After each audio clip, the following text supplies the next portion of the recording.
Во имя Отца и Сына и Святаго Духа. С праздником святых апостолов, братья и сестры, мы с вами их такие ученики пришли, потому что церковь наша соборная и апостольская. А начальники у апостолов вот такие у нас два разных земных человека, которых Господь избрал, тоже разными путями привел к служению, проповеди Царствия Божия. У них были другие имена.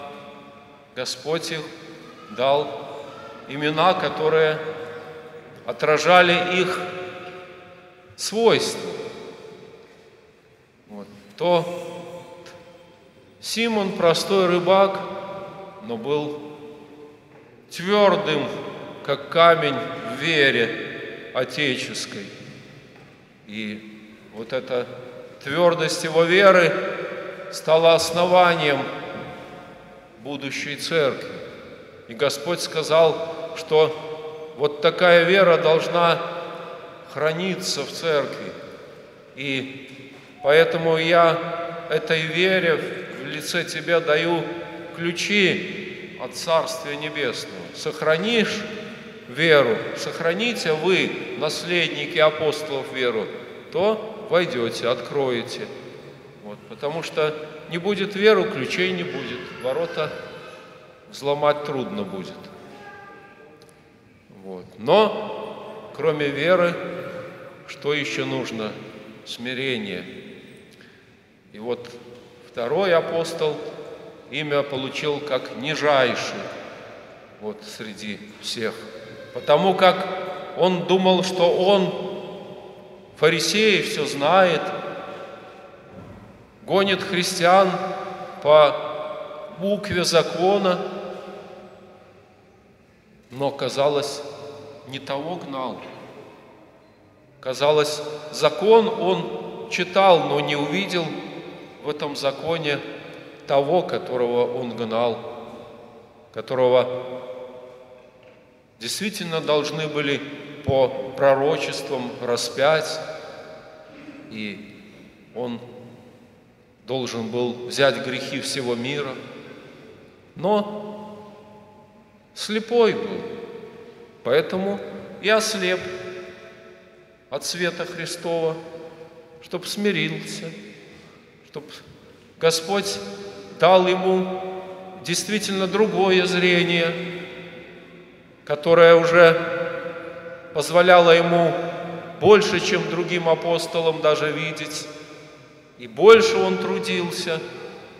И увидел он то, что мы никто никогда не увидим когда-нибудь, может быть. Но он был восхищен в то царство. Показал, что это над нами еще третье измерение неба. То есть есть небо это, первое, да? Второе небо – это там поднебесное. Там мы не видим его, но там еще эти нечистики летают. А уже третье небо, уже третье измерение над нашим, уже там только царство славы Божией. И каким-то образом Господь восхитил его, но он не сказал, что я такой. Знаю только человека такого. То есть научился смиряться, научился не приписывать себе что-то, но сказал, что нет тех средств земных, чтобы описать то, что он там видел. Что уготовил Бог любящим его. И он всегда писал, что мне нельзя ничем похвалиться, только немощами хвалюсь перед вами. Хотя он больше всех трудился, он говорит, что я умнейший, чем всех апостолов, и мне надо искупать то, что я гнал Христа до конца жизни.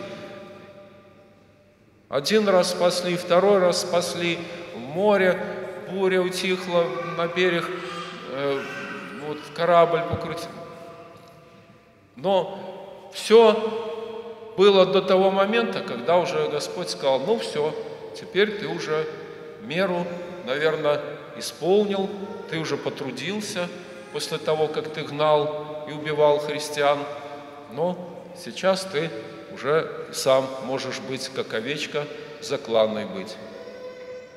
И Петр, казалось бы, вот такой камень, но как только спросили: и ты был с ним, с Иисусом?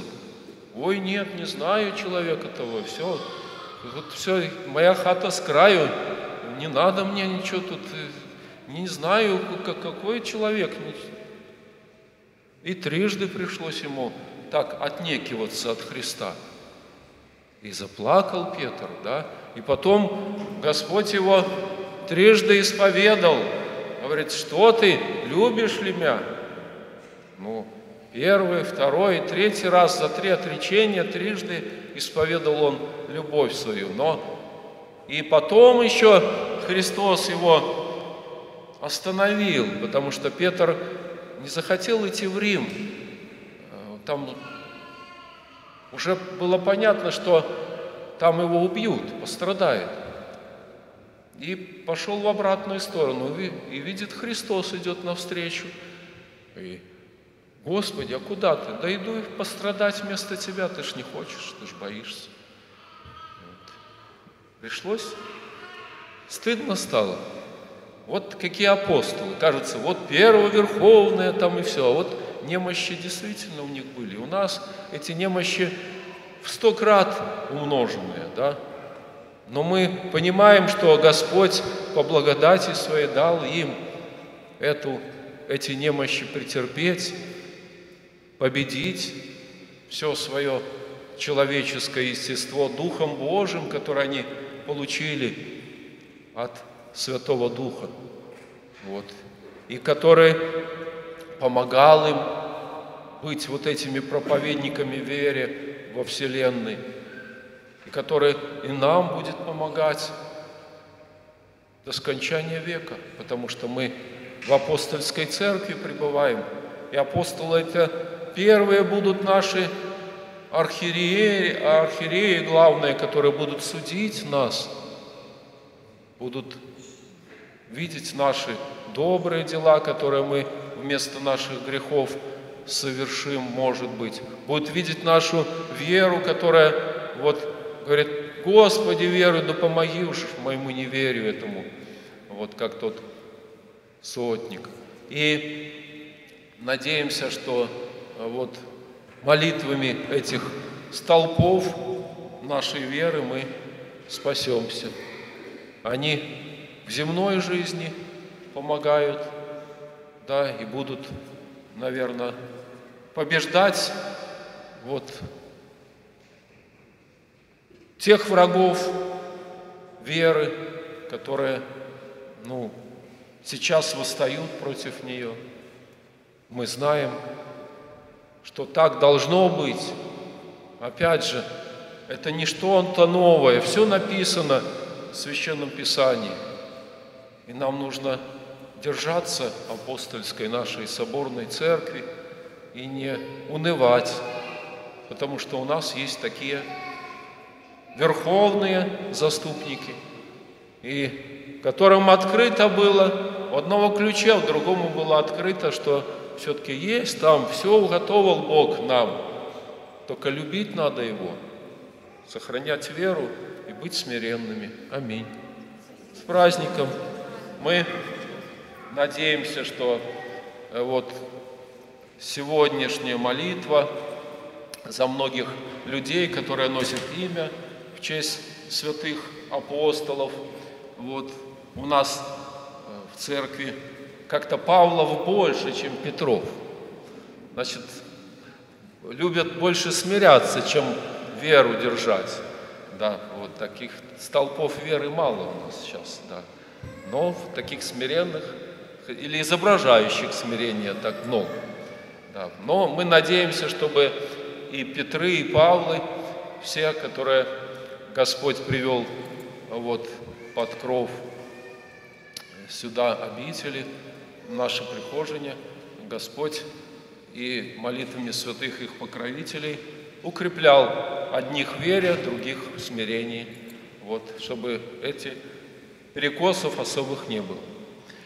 Слава, благоденственное, мирное житие, здравие и спасение во всем благое поспешение подать Господи рабом Твоим ныне Ты знаменитым, Пономаря Павлу, так, звонарю Петру, у нас такой был Петропавловский звонарь, помните?